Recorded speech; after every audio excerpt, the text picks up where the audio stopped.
Hello guys, so I'm back with another video related to marketing जो मैंने पिछले video में स्टार्ट किया था एक नया सब्जेक्ट एज मार्केटिंग।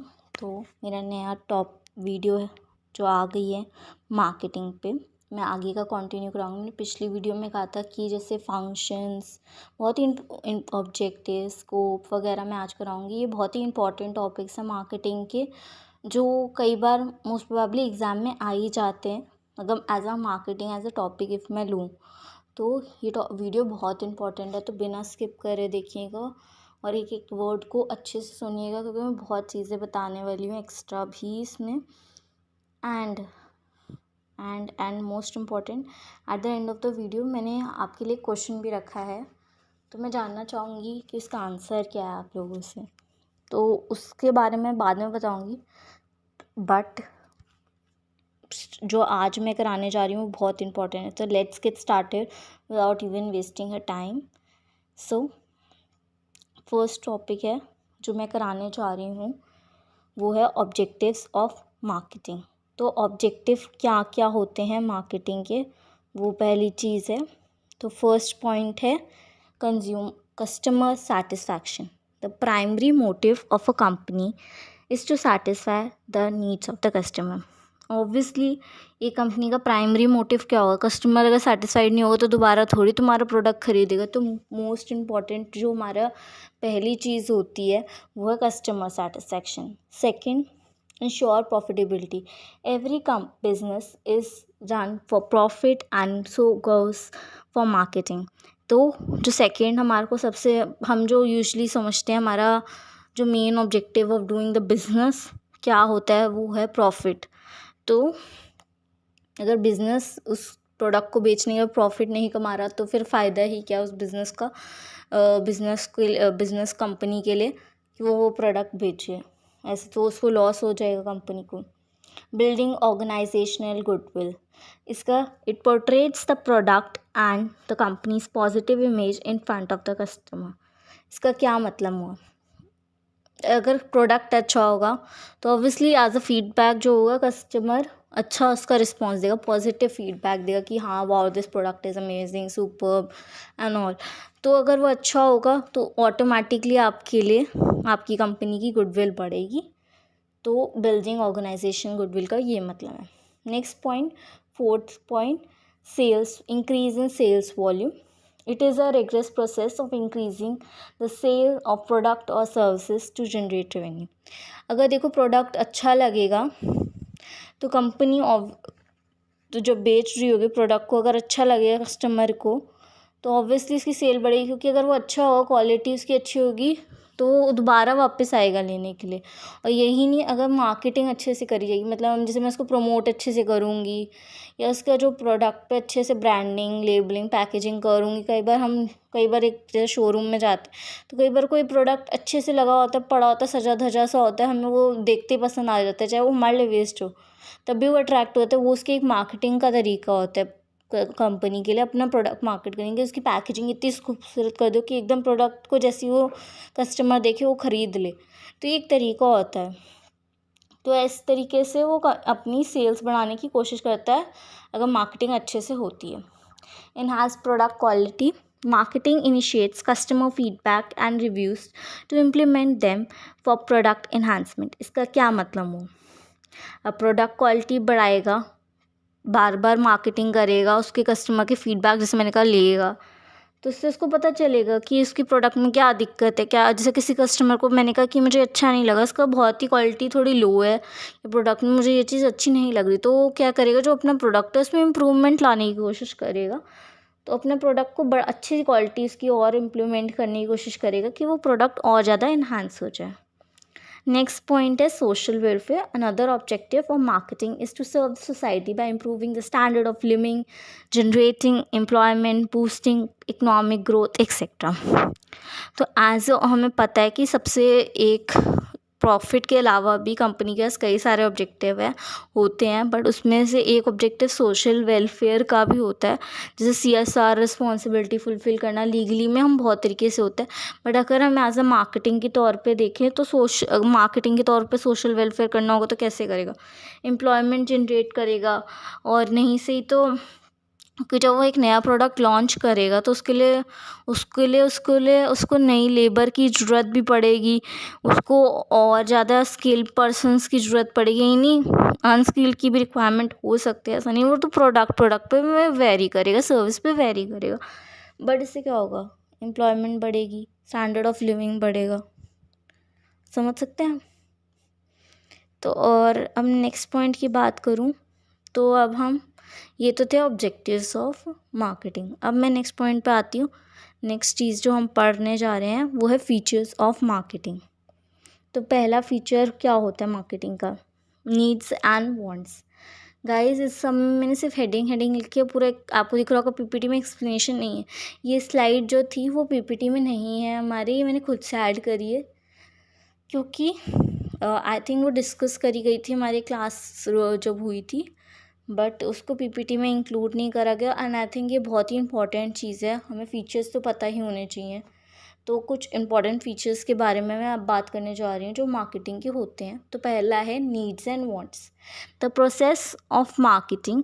गाइज जो इसकी एक्सप्लेनेशन है मैं थोड़ा पढ़ूंगी, धीरे धीरे पढ़ना चाहूँगी कि इससे क्या होगा, आप लिख भी पाएंगे जो मैं एक्सप्लेनेशन बोल रही हूँ। वैसे तो मैं लेमन लैंग्वेज में, एक सिंपल लैंग्वेज में भी आपको एक्सप्लेन करूँगी कि आप अपने आप से भी लिख सकें। तो गाइस मैं स्टार्ट कर रही हूँ। पहला पॉइंट बेसिकली अब अच्छे से जो प्रॉपर एक्सप्लेनेशन के साथ, needs and wants. The process of marketing helps individual and groups in obtaining what they need and want. Thus, the primary reason or motivation for people to engage in the process of marketing is to satisfy some of their needs and wants. In other words, the focus of marketing process is on satisfaction of the needs and wants of individuals and organization. A need is a state of felt deprivation or feelings of being deprived of something. If unsatisfied, it leaves person unhappy and uncomfortable. तो मैं इसको explain करना चाहूँगी simple language में। पहले जो मैंने अभी पढ़ा वो सारा नीड पे था, तो नीड आपको समझ आई गया होगा। नीड होता क्या है? बेसिकली एक ऐसी हमारी ज़रूरत, बेसिक ज़रूरत है जो हमें चाहिए ही चाहिए। अगर हमें नहीं मिलेगी तो हम खुश नहीं होंगे, उदास हो जाएंगे, सैड हो जाएंगे, अनहैप्पी हो जाएंगे। तो एग्ज़ाम्पल लेना चाहूँगी, अगर हमें भूख लग रही है तो हम अपने आसपास खाने पीने की चीज़ें ढूंढें। अगर हमें मिलेगी ही नहीं तो हम अनसेटिस्फाइड रहेंगे, हम खुश नहीं रहेंगे। तो needs are the basic to human beings, जैसे खाना पीना, घर, शेल्टर, होम, फूड, वाटर, ये सब हमारी बेसिक नीड्स होती हैं। बट वांट्स उसकी तरह नहीं होती। Wants on the other hand are culturally defined objects that potentially satisfies of the needs. In other words, human needs shaped by the such factors such as culture, personality and religions are all called as wants. अब मैं इसका example wants हमारे needs की तरह नहीं होते, पर थोड़ा थोड़ा लिंक करके होता है। जैसे वांट क्या होगा? वांट फॉर हमारे लिए डोसा और राइस, अगर हम साउथ इंडियन में रहते हैं हमारे लिए वांट हो सकती है। वहीं चपाती और वेजिटेबल नॉर्थ इंडियन में वांट हो सकती है। जो थोड़ी है, पर ये थोड़ी है कि हम अगर नॉर्थ में रहते हैं तो साउथ की राइस और वो डोसा और नहीं खाते। बट हमारी वांट जो होती है ज़्यादातर वो चपाती और वेजिटेबल के लिए रहती है। तो अगर अब इसका आप कहेंगे नीड एंड वांट का मार्केटिंग में क्या फीचर रहा फिर ये? अगर एक अच्छा मार्केटर होगा तो वो ये सब नीड्स एंड वांट्स को चेक करके, अपना कस्टमर की नीड्स एंड वांट्स को चेक करके अपना प्लान डेवलप करेगा, और वो प्रोडक्ट उस हिसाब से डेवलप करेगा, सर्विस उस हिसाब से डेवलप करेगा कि वो नीड्स को सेटिस्फाई कर सके, कि कस्टमर सेटिस्फाइड रहेगा, तभी तो वो दोबारा प्रोडक्ट खरीदेगा। यही हमारा मेन ऑब्जेक्टिव होता है मार्केटिंग का। एज ऑब्जेक्टिव या कुछ भी कह लो, हमारा प्रोडक्ट को लॉन्च करने का ही मेन ऑब्जेक्टिव होता है। Second point, creating a market offering. On the other part of the marketer, the efforts involved creation of marketing offerings Market offerings refers to a complete offer for product or services having given features like size, quality, taste, etc. at a certain price, available at the given outlet or location and so on. तो मैं आपको इसके बारे में बताना चाहूँगी, जैसे example लेके एक्सप्लेन करती हूँ. हमने सेल फ़ोन लिया. हमारे पास एक सेल फ़ोन अगर हम बेचते हैं तो उसके हम कई सारे चीज़ें देखते हैं, जो हम ऐसे ही थोड़ी ख़रीद के ले आते. कोई भी मोबाइल फ़ोन हमें ख़रीदना होता है, हम देखते हैं कि वो स्मार्टफ़ोन है, इसकी साइज़ क्या है, उसकी रैम क्या है, उसमें नेट कैसा मिल रहा है हमें, 5G है, 4G है, प्राइस रेंज क्या है. तो जब तक वो अगर हमारे पास प्रोडक्ट के हमें ऑफ़र उस तरीके से नहीं करा जाएगा कि हमारे को पता चल सके जो हमारी नीड्स की रिक्वायरमेंट, कस्टमर की नीड्स के हिसाब से, मतलब हमारी जो एक मार्केट को डिफ़ाइन करते हुए मैंने ये भी बोला था कि पोटेंशियल बायर एंड सेलर होने चाहिए. तो वो अगर जैसे अगर मैं एज अ बायर देखूँगी तो मुझे वो प्रोडक्ट मिलना चाहिए, उसमें सारे फीचर्स होने चाहिए, तो मैं तभी वो प्रोडक्ट खरीदूँगी. But as a seller point, अगर वो बेचेगा ही नहीं ढंग से, मतलब उसकी प्रमोशन ढंग से नहीं करेगा, मुझे उसके सारे फीचर्स नहीं बताएगा, तो प्रॉपर मार्केट ऑफर नहीं. एक पोटेंशियल, जैसे मेरे को ख़रीदना ही है, मुझे बताने का क्या ही फ़ायदा. जो अगर मेरी फ्रेंड को ख़रीदना है तो उसको बताया अच्छे से, ये प्रोडक्ट ऐसा है वैसा है, तो उससे हम वो कहेंगे कि क्रिएटिंग अ मार्केट ऑफरिंग है. Next point, customer value. The process of marketing facilitates exchange of product and services between the buyers and the seller. The buyer, however, making buyer decision on their perception of the value of the product or services in satisfying their needs in relation to its cost. For example, मैं इसको लेना चाहूँगी कि हमने, जैसे मैंने कहा, cell phone ख़रीदना है, तो मैं उसके सारी चीज़ें फ़ीचर्स तो देखूँगी. अब अगर सेलर ने मुझे वो फ़ीचर्स ही नहीं बताए कि इस सेल फ़ोन में ये है, तो मैं वो प्रोडक्ट ख़रीदूँगी नहीं. मुझे क्या पता कि ये प्रोडक्ट में था या नहीं, तो मैं ख़रीदूँगी, मैं दूसरा ख़रीदने लग जाऊँगी. तो मार्केटर का काम ही यही होता है कि वो वैल्यू लगाए उस प्रोडक्ट पे, ऐसी वैल्यू कि कस्टमर उसे प्रेफर करे और ख़रीदना पसंद करे. इसी का मतलब होता है customer value. Next point, fourth point, exchange mechanism, जो इसका आई थिंक लास्ट पॉइंट है एज अ फीचर्स और इम्पॉर्टेंट फीचर्स ऑफ मार्केटिंग का. तो मैं एक्सचेंज मैकेनिज़्म में होता है, the process of marketing works through the exchange mechanism. The individual buyers and sellers obtain what they need and want through the process of exchange. In other words, the process of marketing involves the exchange of products and services for money or something considered value by the people. इसका मतलब मैंने market की definition explain करते हुए भी बताया था कि एक्सचेंज होना ज़रूरी है. अगर मैं ब्रेड ख़रीदने जा रही हूँ, मैंने एग्जांपल लिया था अपनी मार्केट कन्फेक्शनरी शॉप पे ब्रेड ख़रीद रही हूँ, तो उसके बदले में पैसे भी दूँगी, तभी वो एक्सचेंज मैकेनिज़्म कहलाएगा.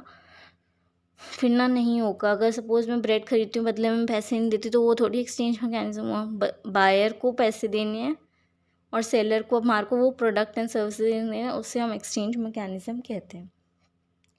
तो कई सारे कंडीशंस इन्वॉल्व होते हैं जब हम देखो एक्सचेंज मैकेनिज़्म करते हैं, जिसको हमें ध्यान रखना होता है जब हम exchange mechanism as a point पढ़ते हैं. तो पहला पॉइंट होगा, 2 पार्टीज़ इन्वॉल्व होनी चाहिए, दैट इज़ एटलीस्ट 2 पार्टीज़ की. एटलीस्ट बोलूँगी, 2 ही नहीं, एटलीस्ट बोलूँगी, बायर और सेलर होता है. सेकेंड पॉइंट जो मैं बोलना चाहूँगी एज अ कंडीशन जो होता है, each party should be able to offer something, like मैंने बताया something of value to the other. मतलब मैंने जैसे बोला था कि मैं ब्रेड ख़रीदना चाहती हूँ, तो सेलर मुझे ब्रेड दे रहा है, तो बदले में मेरे पास पैसे होने चाहिए जो मैं एज अ बायर उसको दे सकूँ. ऐसा नहीं कि कुछ नहीं दे रही हूँ उसको बदले में. और तीसरा पॉइंट की बात करें तो each party should have the ability to communicate and deliver the products और services. No exchange can take place if the buyer and sellers are not able to communicate with each other or if they cannot deliver the value to each other. अगर मैं बोल ही नहीं पाऊँगी, मैं वहाँ जाके confectionery shop पे खड़ी हो गई, तो सेलर जो वहाँ का भैया है कन्फेक्शनरी शॉप वाला, उस या आंटी जो बैठी होंगी उस शॉप पे, वो कैसे बताएंगी मुझे क्या ख़रीदना है? वो कुछ भी थोड़ी उठा के दे देंगे और मैं ख़रीद लूँगी. तो हमें आपस में बात करनी होगी, तभी हम बता सकते. मैं उन्हें बोलूँगी, आंटी मुझे एक ब्रेड चाहिए, या भैया मुझे एक ब्रेड चाहिए, तो वो निकाल के मुझे दे देंगी और मैं उनको उसके बदले में पैसे दूँगी। मैं बोलूँगी तो उन्हें कैसे पता चलेगा, और वो जब तक मुझे उसका प्राइस नहीं बताएंगी तो भी मुझे कैसे पता चलेगा। तो एबिलिटी टू कम्युनिकेट होना चाहिए। उसके अलावा अगर मैं जैसे सपोज़ ब्रेड ले रही हूँ बट मैं उसके बदले पैसे नहीं दे सकती, तो वो एक एक्सचेंज मैकेनिज़्म नहीं कहलाएगा। तो बदले में कुछ तो होना चाहिए, प्रॉपर एक्सचेंज होना चाहिए। Each party should have the freedom to accept or reject the other party's offer. Usually मैं कन्फेक्शनरी वाला एग्जांपल इसमें नहीं ले सकती, क्योंकि ब्रेड अब आंटी ने दिया तो जरूर थोड़ी मैं वो ले लूँ। हाँ, इसमें मैं ले सकती हूँ जैसे, क्योंकि वेरियस हमारे ब्रांड्स की ब्रेड्स आती हैं। सो सपोज़ आंटी कन्फेक्शनरी वाले भैया ने मुझे ब्रेड ऑफ़र करी, वो भी ब्रिटानिया की। मैं मना कर सकती हूँ, मुझे ब्रिटानिया की ब्रेड नहीं लेनी, वो भी वाइट ब्रेड लेनी है, वो मुझे परफेक्ट की लेनी है, दूसरा ब्रांड परफेक्ट की लेनी है, तो आप मुझे वो वाली दे दीजिए। छोटा साइज़ की लेनी है, आपने मुझे बड़ा साइज़ दे दिया ब्रेड का, मतलब छोटी वाली ब्रेड चाहिए। तो उस हिसाब से मैं एक्सेप्ट भी कर सकती हूँ, रिजेक्ट भी कर सकती हूँ। ये हमारे पास फ्रीडम होनी चाहिए ऑफ़र कर जब हमारे को दिया जाए पार्टी को। उसके अलावा the party should be willing to enter into transaction with each other. Thus, the acceptance or the rejection of the offer takes place on voluntary basis than on the basis of compulsion. अब इसका क्या मतलब हुआ? इसका मतलब यही है, मैंने जो बोला कि हम जब वो बेच रहे हैं, ले रहे हैं, उसका फ्रीडम भी है, तो एबिलिटी होनी चाहिए कि हम वो ट्रांजैक्शन करें। हमारा मन भी होना चाहिए, नहीं वो बेचना चाह रहा है पर मैं ख़रीदना ही नहीं चाह रही, मैं ख़रीदना चाह रही हूँ, वो बेचना ही नहीं चाह रहा, उसके पास वो प्रोडक्ट ही नहीं है।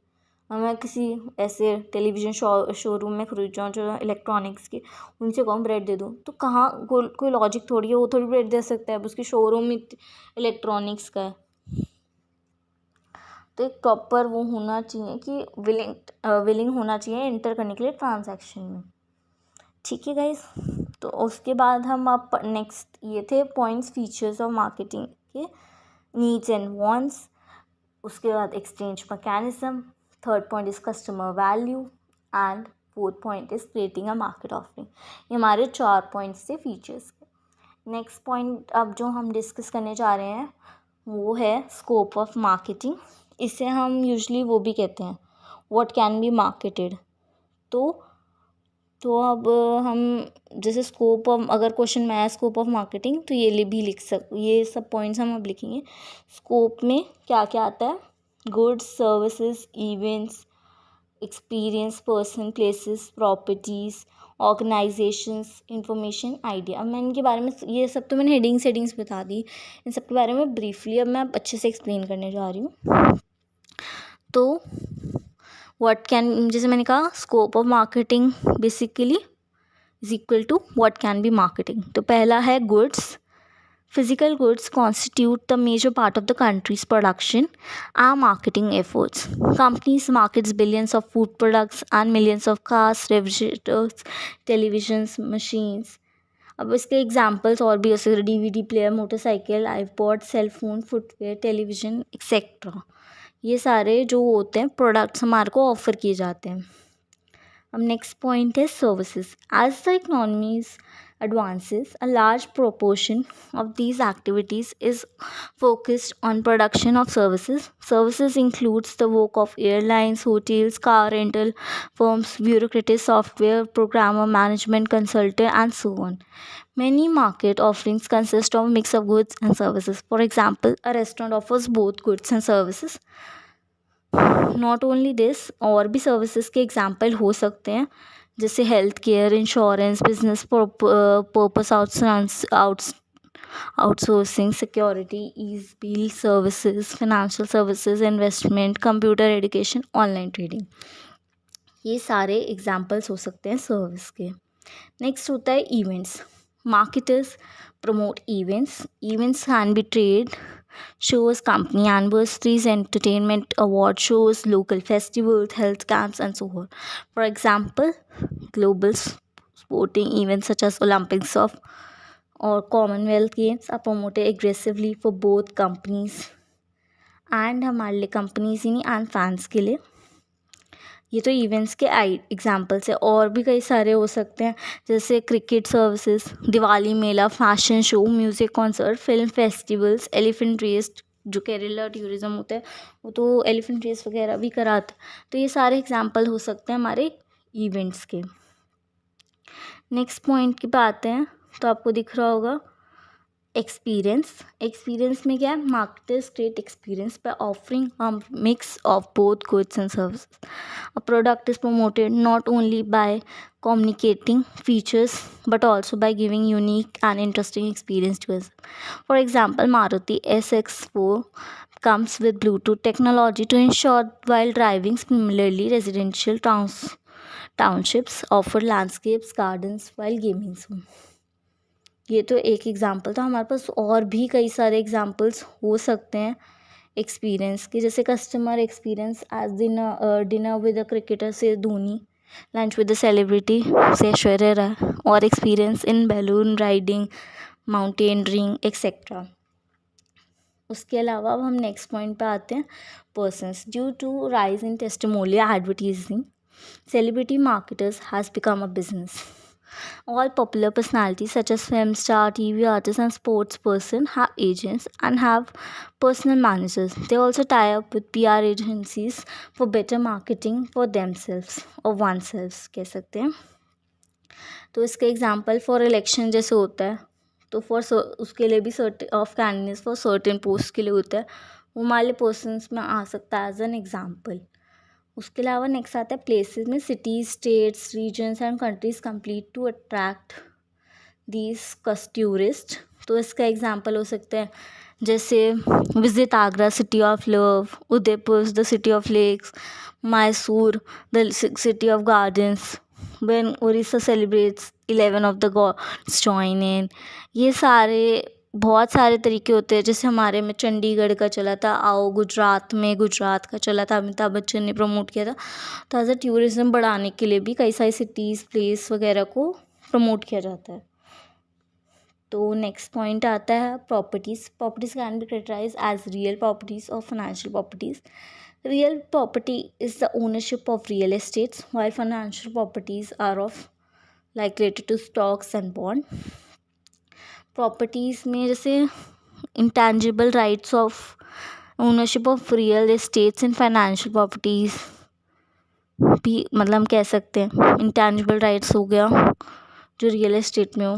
फाइनेंशियल प्रॉपर्टी में तो जैसे हमने shares and debentures and bonds बोला, उसमें हमारे पास कोई राइट है उसको कह सकते हैं। ओके, अब बात करते हैं ऑर्गेनाइजेशंस की। Organisation actively work to build image in the minds of their target public. The PR department plays an active role in marketing and organization image. Marketers of these services need to build the operator image as exchange of services does not result in ownership of anything. The organization of goodwill promotes trust and हमारा reliability. ये था organisation में। अगर इसके example की बात करूँ, for example boosting the public image, organisation such as Hindustan Lever, Ranbaxy, Dabur, Procter and Gamble communicate with people. Example Philips, let's make things better. ये सारे एग्जाम्पल हो सकते हैं ऑर्गेनाइजेशन के। नेक्स्ट आता है information. Information can be produced and marketed as a product. Educational institutions, encyclopedias, non-fiction books, specialized magazines and newspapers market information. Next इसके लिए हम एग्जांपल ले सकते हैं जैसे प्रोडक्शन में packaging and distribution of information by organisation such as universities, research organisation providing information such as market information, marketing, research agencies, technology information. तो कई तरीके की इंफॉर्मेशन होती है जो मार्केट की जाती है। अब आइडिया के बारे में बात करूँ तो every market offering includes a basic idea. Products and services are used as a platform for delivering some ideas or benefits. Social media marketers widely promote ideas. Maruti Udyog Limited promotes safe driving habits. Needs to wear seat belts. Need to promote prohibited children from sitting next to the driver's seat and so on. ये सारे हमारे कई सारे ideas होते हैं यही नहीं, इसके अलावा polio vaccination, HelpAge, family planning, donation of blood, red cross वगैरह जो होता है, donation of money on flag day, ये सारे हमारे एग्जाम्पल होते हैं आइडियाज़ के। और भी हमारे ये सारे पॉइंट्स तो हमने अब देख लिए थे हमारे सारे उसके, what can be marketed and scope of marketing. तो गाइज आई होप आपको समझ आ गया। मैं फिर भी पॉइंट्स हेडिंग सिर्फ रिपीट कर देती हूँ। तो पहला है goods, second is services, third is ideas, fourth is person, fifth is places, sixth is experience, seventh is properties, eighth is events, ninth is information and tenth is organisation. तो इसके हमारे टोटल 10 पॉइंट्स हैं। अब हम next point की बात करें तो मेरे को 2 और चीज़ें करानी है, that is nature of marketing and functions of marketing. तो जैसा कि आप देख सकते हैं फंक्शंस ऑफ मार्केटिंग में जो पॉइंट्स दिए हैं मैं पहले इन्हें पढ़ दूँगी, बट गाइस मैंने ना अपने जब नोट्स बनाए थे तो मुझे ऐसा लगा कि ये एक एक लाइन में सब कुछ दिया हुआ एक्सप्लेनेशन इतना लिखूँगी तो मार्क्स के लिए लाइक अगर क्वेश्चन भी आया तो इतना सफिशिएंट नहीं है। तो गाइस मैंने ना थोड़ी सी हेडिंग में थोड़े से चेंजेस लाई हूँ और उसके बाद मैंने अपना इन्फॉर्मेशन अपने आप से लिखी है, थोड़ा बहुत रिसर्च वर्क करके इधर उधर से नेट वगैरह से ढूंढ के लिख के एक अपना बनाया है। तो मैं यही चाहती हूँ कि आप पहले मैं आपको ये सारे पॉइंट्स पढ़ दूँ, उसके बाद मैं आपको अपने अपने मतलब मैं यही पॉइंट्स होंगे बस थोड़ा सा चेंज करके मैंने अपने पॉइंट्स लिखे हैं वो पढ़ूँगी और उनको साथ साथ एक्सप्लेन करूँगी, तो वो आपके लिए ज़्यादा इजी रहेगा समझना इनडायरेक्टली। और अगर आप चाहते हैं मतलब मैं शो कैसे करूँ ये मैं आपको इसके लिए मैंने ना क्या किया है, एक नई स्लाइड लगा दी है आगे जिसमें जो मैंने पॉइंट्स लिखे हैं ना वो सारे लिखे होंगे पर हेडिंग्स नॉट द एक्सप्लेनेशन। मैंने पूरा इतना टाइप नहीं करा है, मैंने सारी हेडिंग्स टाइप कर दी जैसे मैंने फीचर्स के लिए टाइप करी थी। तो पहली चीज़ आती है फंक्शंस ऑफ मार्केटिंग में प्रोडक्ट स्टैंडर्डाइजेशन। ये मैं सिर्फ रीड आउट कर रही हूँ जो पीपीटी में ऐसा लिखे हैं, बाद में ना अपने पॉइंट्स के वक्त ये सारे एक्सप्लेन हो जाएंगे, आप टेंशन मत लीजिएगा। मैंने ये सारे प्रोडक्ट्स को ध्यान में मतलब पॉइंट्स को ध्यान में रखते हुए बनाया है। तो प्रोडक्ट स्टैंडर्डाइजेशन हमारा फर्स्ट पॉइंट है, the product is graded as per the quality and the quality of its raw material. Then second point, packaging and labeling. To make the product more attractive and self-informative, it is packaged and labeled, listing out the ingredient used to product use and manufacturing details, expiry date, etc. Third point is branding. A fascinating brand name is given to the product to differentiate it from other products, similar products in the market. Fourth point, pricing of the product. The product is priced moderately, keeping in mind the value it creates for the customer and the cost of production. Next point, promotion of the product. Next step to make the people aware about the product or services is through advertisement. Next function of marketing is warehousing and storage. The goods are generally produced in bulk and therefore needs to be stored in warehouse before getting sold in the market in some small quantities. Next point, selling and distribution. To reach out the consumers spread over a vast geographical areas, selling and distribution channels are to be selected wisely. Transportation are the decided for transfer of goods and from the manufacturing unit to the warehouse, wholesalers, retailers, and consumers. Next point is customer support services. The marketing team remains in contact with the customer even after selling the products or services to know the customer's experience and satisfaction derived. ये तो थे जो PPT की slides में हमारे को ये दिख रहे थे फंक्शंस क्या क्या होते हैं मार्केटिंग के। आई होप मैंने सारे आपको रीड आउट तो कर दिए हैं जो मैंने स्क्रीन पे दिखाए हैं। अब मैं आपको अपनी स्लाइड दिखा रही हूँ जिसमें मैंने सारे हेडिंग्स लिखे हैं और अब मैं एक एक करके उन्हें एक्सप्लेन करूँगी। तो गाइस फर्स्ट पॉइंट जो है मेरा वो है gathering and analysing market information. अब इसका क्या मतलब होता है, तो गाइस मैं पहले इन्फॉर्मेशन को जो मैंने थोड़ा सा लिखा है वो रीड करूँगी। इससे आपको थोड़ी क्लैरिटी आ जाएगी कि ये क्या क्या होते हैं फंक्शंस, मतलब इस पॉइंट का क्या मतलब है। तो gathering and analysing market information में जो मैंने लिखा है वो है, one of the important functions of marketing जो होता है is to gather analyse market information. This is necessary to identify the needs of the customers and take various decision for successful marketing of the products and services. This is an important for making an analysis of available opportunities and threats as well as strength and weakness of the organization and help in deciding what opportunities can be pursued for it by it. अब इसके लिए मैं आपको क्या बताऊँ, मतलब explain करने में ज़्यादा मुश्किल नहीं है, बहुत ही इजी पॉइंट है. तो बेसिक हम क्या करते हैं, जैसे एक प्रोडक्ट और सर्विस मैं लाना चाहती हूँ, उससे पहले भी एक रिसर्च एंड उसकी डिपार्टमेंट की टीम होती है. कंपनीज काफ़ी यूज़ करती है, लाइक इंटरेक्टिव साइट्स होती हैं जो इंटरनेट पे भी अवेलेबल होती है, जिससे वो अपना व्यूज़ और ओपिनियंस और ले सके अबाउट बिफोर ये product other important business decision लेने से पहले. जैसे अब सपोज़ ये है, मैंने एक अपना फ़ोन लॉन्च करना है नया. सपोज़ एप्पल का लॉन्च हो रहा है नया फ़ोन. एप्पल का कौन सा नया फ़ोन होगा, एप्पल S7. ये कोई फ़ोन है नहीं ओरिजिनली, अगर हो भी तो सॉरी. S7 जो मैं नया लॉन्च करने जा रही हूँ, मैंने अपने ऐप से ऐसी नाम दे रही हूँ, एप्पल S7.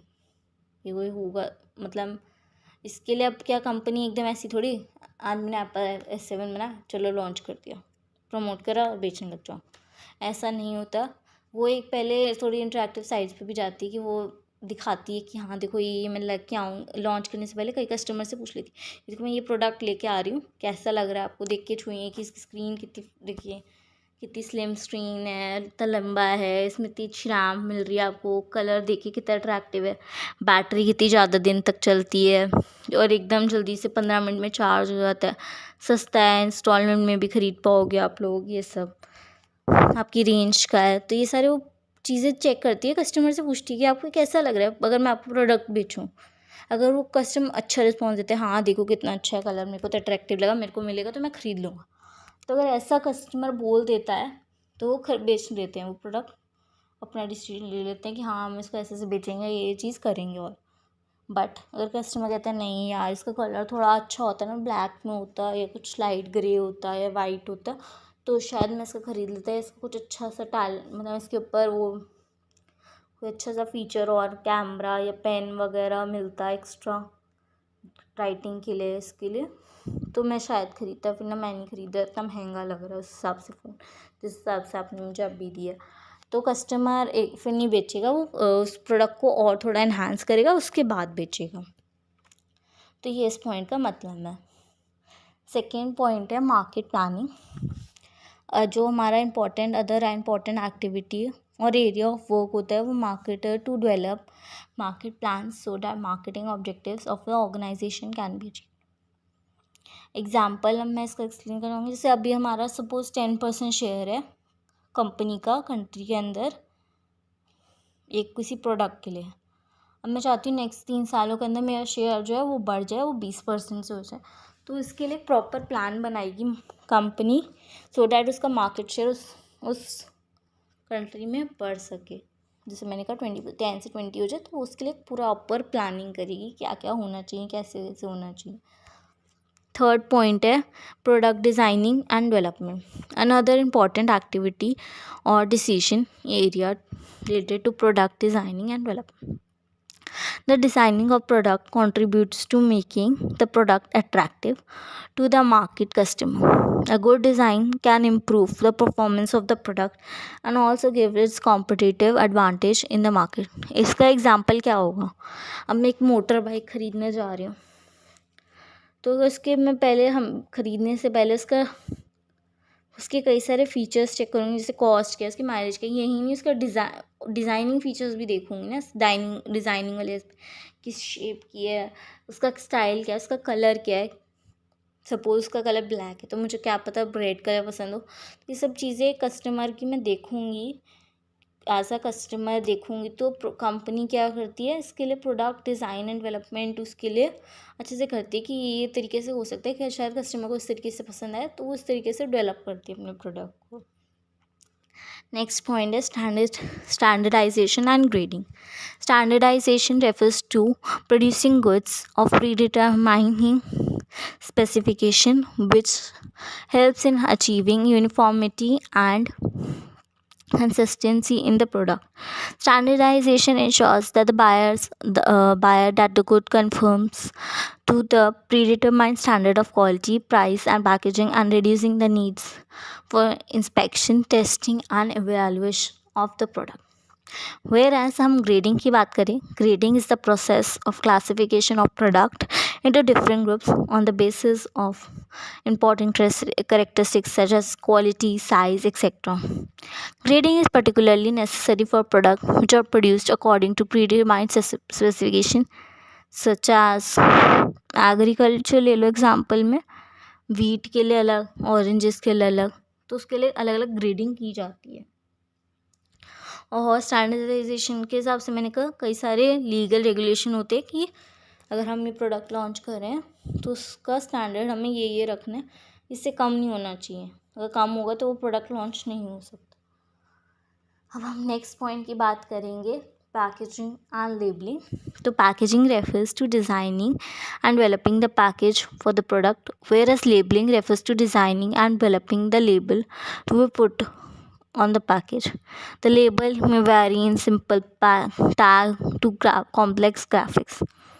तो packaging and labelling play an very important role, एक इम्पॉर्टेंट पिलर की तरह एक्ट कर सकते हैं, क्योंकि पैकेजिंग और लेबलिंग एक प्रोटेक्शन टूल की तरह भी यूज़ किया जाता है एक क्वालिटी ऑफ द प्रोडक्ट को असेस करने के लिए. एग्जांपल इसके लिए मैं लेना चाहूँगी, सपोज़ कुरकुरे है, तो कुरकुरे में उसका प्रॉपर उसकी पैकेजिंग होनी चाहिए, उसको टाइटली मतलब उसको पैक होना चाहिए, उसके एयर जो स्पेसिफिक एयर होनी चाहिए कि वो सिल ना जाए.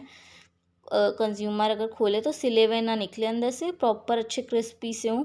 यही नहीं, लेबलिंग करी जाती है कि बाहर आप देखते होंगे डिफरेंट ग्राफिक्स में लिखा होता है कितने कैलोरीज का है, किस डेट में मैन्युफैक्चर हुआ है, उसका MRP क्या है, उसकी कोई रेसिपी दी होती है, अलग अलग फ्लेवर्स का है, कहाँ उसका हेड क्वार्टर्स है, उसका अच्छा सा डिज़ाइन, अच्छा सा लेबल किया जाता है कि वो कि डेकोरेशन सा पीस, कुरकुरे के कई सारे चिप्स निकले होते हैं. ये सारी चीज़ें लेबलिंग करते हुए और पैकेजिंग करते हुए एक प्रोडक्ट की बहुत ही इंपॉर्टेंट रहती है. तो मैंने एग्जांपल आप लिख सकते हो, कुरकुरे का जो पैकेट हो गया उसके लिए. ये कुरकुरे का पैकेट नहीं, सब प्रोडक्ट्स के लिए होता है. टूथपेस्ट हो गया हो या वो कोई और प्रोडक्ट हो. Next point is branding. ये भी एक इम्पॉर्टेंट एरिया होता है डिसीजन का, क्योंकि एक हमारे लिए कंपनी के लिए होता है कि वो अपना नॉर्मल नेम से बेच दे, ये कोई ब्रांड नेम से बेचे. एग्जांपल जनरली में बेच सकता है, वो पेन के नाम से बेचने लग जाए कि लो ये पेन खरीदो. और अगर स्पेसिफिक नाम ब्रांड नेम की बात करूँ तो आई खरीदे रेनॉल्ड्स पेन. ओके, तो ये एग्जांपल. तो एक प्रॉपर नाम होना चाहिए. ब्रांड अगर हम नाम अच्छे से प्रॉपर देंगे तो वो हेल्प करेगा हमारे कॉम्पिटिटर से अपने प्रोडक्ट को डिफ्रेंशिएट कराने में. यही नहीं, लोगों के लिए लॉयल्टी हमारी जो प्रोडक्ट की होगी ना, से हमने बेचा तो कस्टमर का सेटिस्फाई होगा, तो हमारे लिए लॉयल्टी होगी. ये नहीं सारे नॉर्मल पेन जो बेचने वाले हो उनके लिए भी लॉयल्टी क्रिएट कर, सिर्फ एक हमारे कंपनी के प्रोडक्ट के लिए लॉयल्टी क्रिएट हो जाएगी, हमारे पास एक लॉयल कस्टमर आ जाएगा. उसके अलावा हम अच्छे से प्रॉपर प्रमोट कर पाएंगे और ज़्यादा बेच पाएंगे उसका नाम. तो हमारे लिए जैसे फ़िलिप्स का बल्ब ले लो, ट्यूब ले लो, टेलीविज़न के भी कई सारे होते हैं, सोनी, पैनासोनिक, सब अपना अपना अलग नाम से बेचते हैं. यानी टेलीविज़न खरीद लो, सोनी लिखता है सोनी का टेलीविज़न है, तो आप इसमें ये फीचर्स आएंगे, ये तो उसको डिफ्रेंशिएट करता है पैनासोनिक के टीवी से. नेक्स्ट पॉइंट है customer support services, a very important function जो होता है मार्केटिंग का, वो है कस्टमर सपोर्ट सर्विसेज. अब कस्टमर प्रोडक्ट तो ख़रीद लेता है, पर कई प्रोडक्ट्स ऐसे भी होते हैं जिसके बाद भी उसको आफ्टर सेल सर्विसेज की रिक्वायरमेंट पड़ सकती है, या टेक्निकल, जैसे मेरे को कोई दिक्कत आ रही है तो उसके लिए भी होना चाहिए कि मैं किसी से कम्युनिकेट कर सकूँ। एग्जाम्पल जैसे मिंत्रा वगैरह से मैं खरीदती हूँ, तो अगर वो प्रोडक्ट इफेक्टिव होते हैं तो मैं कस्टमर सर्विस पे कांटेक्ट कर सकती हूँ कि ये ऐसे प्रोडक्ट निकला है, मुझे वापस करना है, वो करना है, आप उसका रिप्लेसमेंट दीजिए। तो ये प्रॉपर होना चाहिए। अगर अच्छा सर्विस नहीं होगा, कस्टमर सर्विस सपोर्ट नहीं होगा, तो वो कंपनी के लिए अच्छा नहीं होता, क्योंकि अगर एक बार कस्टमर सेटिस्फाइड नहीं हुआ तो अगली बार वापस देर आर लेस चांसेस कि वो वापस ही आए। बहुत ही कम लेस चांसेस क्या, वो 100% के साथ होते हैं कि वो वापस नहीं खरीदेगा। अब एक बार ख़राब प्रोडक्ट खरीदने के बाद वो दोबारा कहेगा और मैं दोबारा ख़राब प्रोडक्ट खरीद लेता हूँ, चलो कोई बात नहीं, ऐसा नहीं होता। तो इसलिए हमारा कस्टमर सर्विस का जो होता है, सपोर्ट सर्विस, वो भी अच्छा होना चाहिए। नेक्स्ट पॉइंट फंक्शन का है, वो है प्रमोशन। तो भाई प्रोडक्ट को अच्छे से प्रमोट किया जाएगा तभी तो वो बिकेगा। अब प्रमोशन के कई तरीके हो सकते हैं, जैसे एडवर्टाइजमेंट, सेल्स प्रमोशन के तरीके, लकी ड्रॉ निकाल दिया, और भी कई तरीके होते हैं। पर्सनल सेलिंग कर ली 1-to-1, जैसे मैं घर घर जाके अपना प्रोडक्ट बेच रही हूँ, सैम्पल्स दे रही हूँ, या लकी ड्रॉ निकाल रही हूँ, क्विज करवा रही हूँ, चलो आज एक। तो इससे क्या होता है, ये एक तरीका होता है कंपनी का कि वो अपना प्रोडक्ट प्रमोट करें। नेक्स्ट है फिजिकल डिस्ट्रीब्यूशन। इसका क्या मतलब है, कंपनी को एक इसमें होता है कि दो मेजर डिसीजन लेने होते हैं। एक तो चैनल ऑफ डिस्ट्रीब्यूशन क्या रहेगा, और कि वो मार्केटिंग इंटरमीडिएटरीज से कराएगा या डायरेक्टली बेचेगा। एक तो ये पॉइंट हो गया। और फिजिकल मूवमेंट कैसे होगा, कि जहाँ से वो प्रोड्यूस हो रहा है उसे लेके वो कस्टमर तक कैसे पहुँचे। तो जैसे अब मैं प्रोड्यूस कर रही हूँ कहीं पे, तो मेरा कस्टमर कहीं और है, तो उस जगह तक पहुँचाने के लिए भी एक डिसीजन लिया जाता है। नेक्स्ट पॉइंट है ट्रांसपोर्टेशन।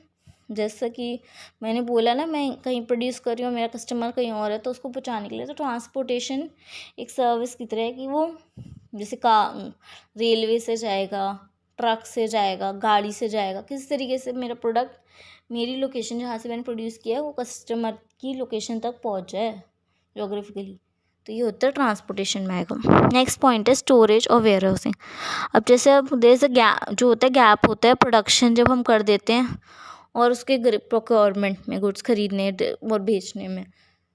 अब ये थोड़ी मैंने प्रोड्यूस एकदम कर दिया तो एकदम चला जाए, जबकि इसकी कस्टमर को मांगने के लिए वो पीछे से कोई ख़रीदने वाला भी तो आगे होना चाहिए, जैसे जो इंटरमीडिएट है या कस्टमर भी। जब तक ये कस्टमर जब तक नहीं आता मुझसे ख़रीदने, तब तक ये थोड़ी मैं लगा अपने पास हाथ में पकड़ के, जब तक वो आएगा नहीं कस्टमर उसके लिए मैं तब तक नेक्स्ट प्रोडक्ट प्रोड्यूस नहीं करूँगी। एक प्रॉपर प्लेस्ड होती है, वेयर हाउस होता है स्टोरेज करने के लिए, कि मैं वहाँ रख देती हूँ, प्रोड्यूस करती जाऊँगी अपना प्रोडक्ट और वहाँ पे रखती जाऊँगी। जैसे कस्टमर आएगा तो मैं उसको वहाँ तक अपना प्रोडक्ट वहाँ से निकाल के दे दूँगी। तो ये थे फंक्शंस ऑफ मार्केटिंग। तो मैं आपको एक बार सारी हेडिंग्स रिपीट कर देती हूँ। तो पहला पॉइंट है gathering and analysing market information. Second point था मार्केट प्लानिंग। थर्ड पॉइंट था पैकेजिंग एंड लेबलिंग। फोर्थ था product designing and development. Fifth था स्टैंडर्डाइजेशन एंड ग्रेडिंग। नेक्स्ट था सिक्स्थ पॉइंट ब्रांडिंग। सेवेंथ था कस्टमर सपोर्ट सर्विस। एट्थ था promotion. 10th था transportation. 11th था storage और वेयर हाउसिंग। और एक और पॉइंट होता है 12th pricing of the product. Pricing of the product का इजीली समझ आ रहा है। प्राइसिंग ऑफ द प्रोडक्ट जैसे मैंने बोला, एक ऐसा प्राइस होना चाहिए प्रोडक्ट का जो कस्टमर जिसको जो पे करना चाहे ख़रीदते वक्त। जैसे मैंने प्रोडक्ट का प्राइस सपोज़ कुरकुरे का 10 रुपये रखा है, तो वो मेरे को लगता है हाँ 10 रुपये में इतने कुरकुरे ठीक है, तो मैं ख़रीदूँगी। अगर वही प्रोडक्ट क्वान्टिटी जैसे 10 ग्राम से 100 ग्राम का पैकेट है, 10 रुपये का रखें, तो मैं हाँ ख़रीदना चाहूँगी। अगर वहीं वो मुझे वही 100 ग्राम का पैकेट 50 रुपये में दिखता है, फिर मैं एज ए कस्टमर उसको नहीं ख़रीदना चाहूँगी। तो एक प्रॉपर प्राइसिंग होनी चाहिए, स्ट्रैटेजी उस हिसाब से देखना चाहिए कि अगर कंपनी उसका प्राइस ये रख रही है तो कस्टमर वो ख़रीदेगा भी नहीं, उसके पैसे देगा भी या नहीं, तो उस हिसाब से प्राइस रखना चाहिए। ये तो थे सारे हमारे फंक्शंस ऑफ मार्केटिंग जो बहुत ही इंपॉर्टेंट हो सकता है हमारे लिए। अब बात आ गई नेचर ऑफ मार्केटिंग। मार्केटिंग का क्या नेचर होता है। तो पहला पॉइंट है marketing is an integrated process. इसका explanation, market is not a single activity, it is rather a coordination of several interrelated activity such as product planning, pricing, promotion, financing, packaging etcetera. जैसे ही मैंने इसका explanation read किया वो आपको समझ आ गया होगा, क्योंकि मैंने मार्केटिंग को इतनी बार एक्सप्लेन कर दिया है कि अब तो आपको इसका मतलब समझ आ ही गया होगा। Market is customer oriented. Actually क्या है, नेचर जो होता है ना, मैंने मार्केटिंग को इस तरीके से एक्सप्लेन कर दिया आप लोगों को कि अब उसका जैसे ही मैं एक्सप्लेनेशन पढ़ूंगी ना, आप कहेंगे यार ये तो बहुत ईजी था, इसको क्या एक्सप्लेन और करती। तो इसलिए मैं अगर मुझे लगता हाँ कि आपको नहीं समझ आएगा तो मैं ज़रूर एक्सप्लेन करूँगी, आप मेरे को पूछ भी सकते हैं कमेंट में अगर आपको नहीं समझ आया। जो मैंने सपोज मैंने पढ़ दिया इट्स एन इंटीग्रेटेड प्रोसेस, और मैंने कहा कि आपको है वो समझ आ गया होगा, मैंने पहले कितनी बार मार्केट। पर अगर आपको फिर भी नहीं समझ आया तो आप मुझसे पूछ सकते हैं कमेंट में, आप लिख दीजिएगा प्लीज़ मेरे को ये पॉइंट समझा दीजिए, तो मैं दोबारा एक्सप्लेन करने के लिए तैयार हूँ वो पॉइंट। तो नेक्स्ट पॉइंट था marketing is customer oriented. Marketing intends to satisfy and delight the customer. The activities of marketing should be directed and focused at the customer. Marketing starts with identification of customer needs and requirements. Next point is marketing is goal oriented. Marketing seeks to achieve benefits for both the buyers and the sellers by satisfying human needs. The ultimate goal of marketing is to generate profits through the satisfaction of customer. Guys देखो, जैसे जैसे मैं पढ़ रही हूँ आपको I hope लग रहा होगा कि हाँ ये पॉइंट्स हमने कवर कर लिए थे ऑलरेडी पिछली वीडियो में, कहीं ना कहीं मैंने एक्सप्लेन करे हैं, तो मुझे दोबारा एक्सप्लेन करने की ज़रूरत नहीं है। Marketing is a dynamic process. Marketing practice keeps on changing from time to time with its effectiveness.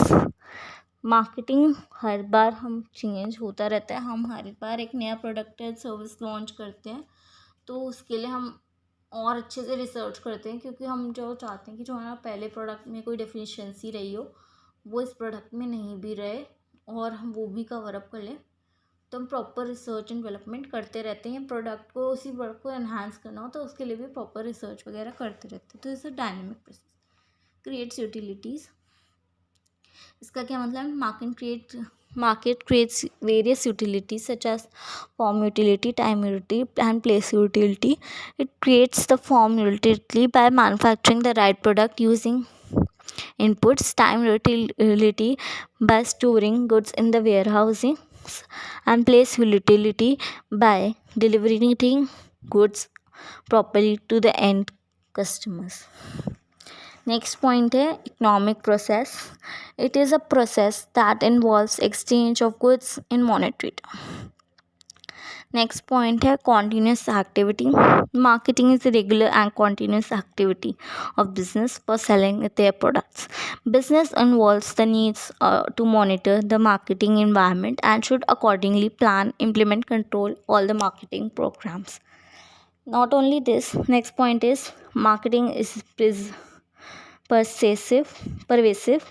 इसका मतलब क्या है, marketing is required in business as well as non-business organization. Example, marketing is necessary for spreading socially useful ideas and programs of adult education, family planning, environmental protection, etc.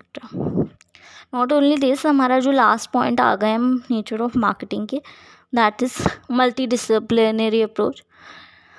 Discipline of marketing has emerged out of commerce and economics. Further, marketing got strength from areas of philosophy, law, statistics, psychology, etc. Sociology, psychology I read it wrong. Sociology, etc. तो guys ये थे सारे nature of marketing. मैं एक बार इसके सारे points repeat कर देती हूँ. फर्स्ट पॉइंट था marketing is an integrated process. Second was marketing is customer oriented. Third, marketing is goal oriented. Fourth, marketing is dynamic process. Fifth, creates utility. Sixth, economic process. Seventh, continuous activity. Eighth, marketing is pervasive. Ninth, marketing is multidisciplinary approach. Guys तो ये सारे थे आज हमने ये सारे थे nature of marketing.